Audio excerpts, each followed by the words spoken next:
Един вирус се опита да ме атакува, аз пък го атакувах с глутатион комплекс на TND.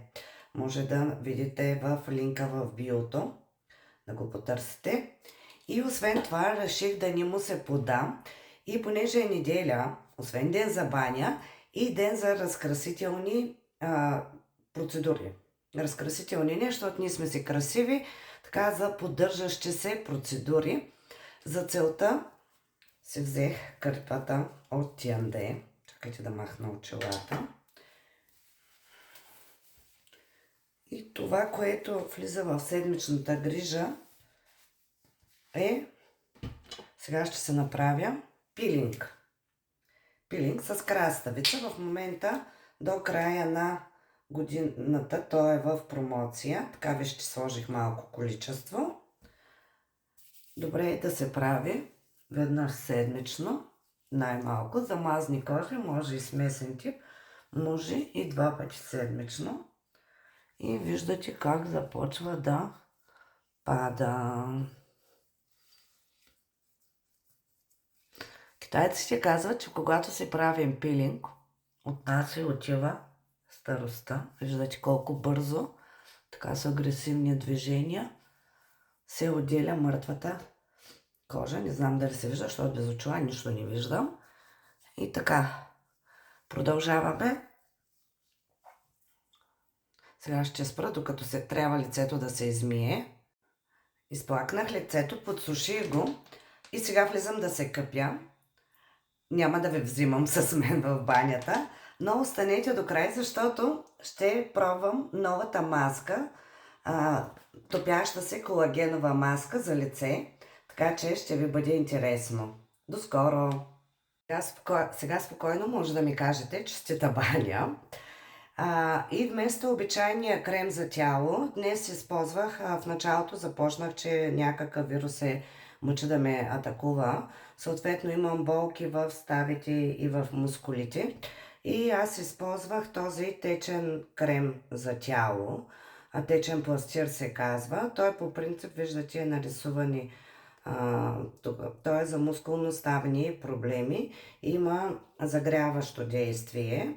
Така че сега го използвах, за да може да ми загрее тялото и да пресече абсолютно всичко започнало.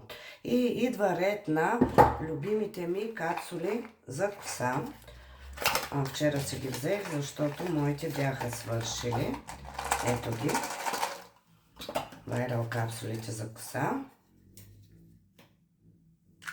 Така. Вземам една. По принцип, моята коса стана много така дълга и аз използвам кана за прибоядисването. И каната достатъчно изсушава, затова ползвам и змийската маска. Но последно време слагам по 2 капсулки. Аз така ги нанасям. Изтисквам едната и забравихме да махнем това. И по дължината на косата нанасям, като едната капсула я нанасям. Виждате как беше косата, как се заплиташе. Като едната капсула я нанасям от едната страна на косата. За тук сега ще вземем, вижте, коренна разлика. За тук сега ще вземем втора капсула.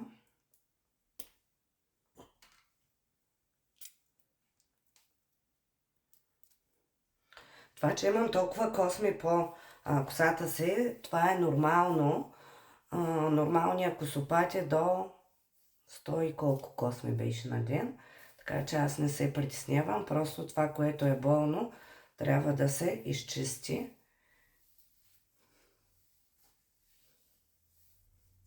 Ето. Така каквото е останало, хубаво да го разнеса. И тук отгоре.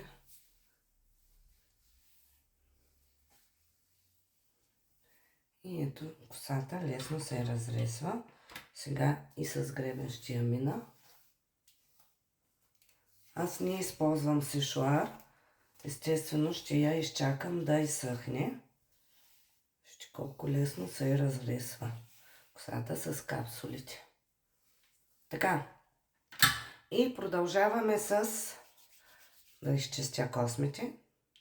Това не е косопат. Да, това е косопат, но не е стряскащ косопат. Това е нормален косопат. Така, започваме с маската, колагеновата. Ето я. Слага се така. Сега ще я видим. Тук пише, че се стои от 2 до 3 часа. Отваряме. Да видим как изглежда. Много да я отворя. Би трябвало да е от 2 части, както е показано. Оп. Тук извадих. Има ли още нещо вътре? Няма. Значи това са двете части на маската. Чакайте леко да ги отворя. Искам пред вас. Ето. Да, двете части. Сега вземаме първо тази, която, то така и се отваря. Първо се отваря тази, която е за долната част на лицето. Колко е напоена. Така.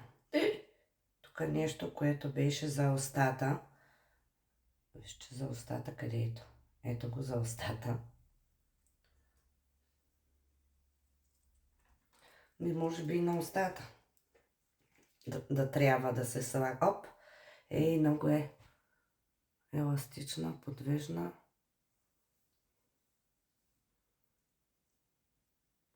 Правилно ли я сложих? Вижте как хубаво прилепва. Тя затова е така напоена. За да може добре да прилепне за лицето.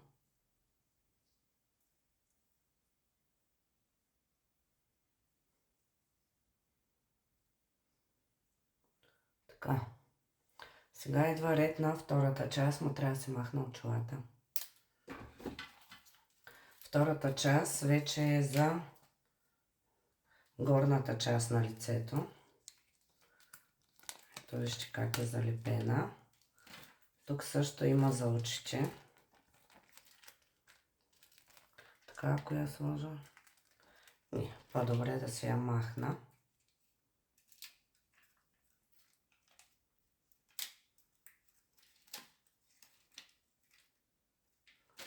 Така, това, което е за очите, също се отдели. Аз мисля, после като полегна, нещо не я сложих правилно. Тук на носа. Ми е много удобно така. Явно трябва от носа да започне да се слага.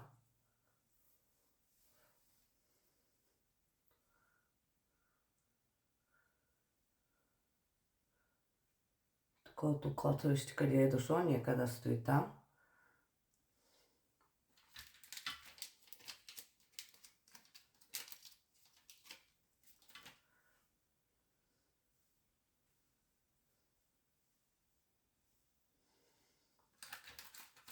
Така, ще се върнем по-късно. И ето, минаха 2 часа. Виждате, маската има коренна разлика как се разтопи. През тези 2 часа огладнях. Не можах да се стърпя и махнах долната част, защото бях гладна. Сега да я тя се е залепила за очилата. И така да я махнем. Но то наистина се личи как е. И самото лице е по-изкрящо, по-свежо. Тук това за очите. Може би следващия път това за очите ще се го сложа тук, да знаете. Вече знам. И вие да знаете. И сега продължаваме с тоника, нали, която е дневната грижа. Нанасяме тоник, серум, околочен крем и нощен крем. Аз в случая използвам тази серия, новата ни, серума и околочния. Така че хубаво е да експериментираме. Очаквам ви на лично съобщение.